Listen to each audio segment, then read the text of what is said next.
त्यावेळी शरद पवारांची जी भूमिका होती आम्ही नेहमी सांगतो, की त्यावेळीची भूमिका होती ती मराठ्यांना पोषक नव्हती. मराठवाडा नामांतर ऐका जरा मराठवाडा नामांतर हा एक प्रकार झालेला होता, की ज्यावेळी मराठवाडा बाबासाहेब आंबेडकर मराठवाडा विद्यापीठ हे नाव ठेवण्यात आलं त्यावेळी एक मोठा विरोध होता. तोही त्यांनी केला. सामाजिक समतोलापायी त्यांनी केला. असं आजही ते सांगतात. तो एक गोष्ट होती त्यावेळी कुठलाही मराठा समाजाच्या नेत्याला देखील मराठवाड्यामध्ये फिरून देत नव्हते. त्यावेळी आहे. आणि दुसरी गोष्ट ज्यावेळी हे त्यांना जेव्हा सांगितलं गेलं, की स्टेटचं रेकमेंडेशन पाहिजे, त्यावेळी त्यांनी स्पष्ट सांगितलं, की मराठा मोठ्या भावाच्या भूमिकेमध्ये महाराष्ट्रामध्ये आहे. त्यामुळे मला तसं करता येणार नाही.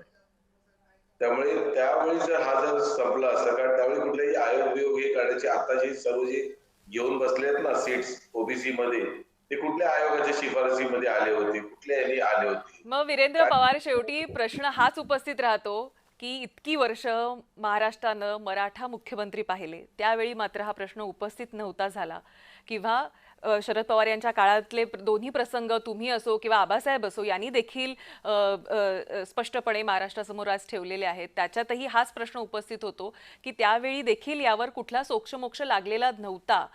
तेव्हा जर लागला असता तर आजचं चित्र फार वेगळं असतं. आणि त्यानंतर देखील अनेक मराठा मुख्यमंत्री हे या महाराष्ट्रानं पाहिले होते, मात्र त्यांच्याही कार्यकाळामध्ये अशा कुठल्याही पद्धतीनं मराठ्यांना रिलीफ नाही मिळाला.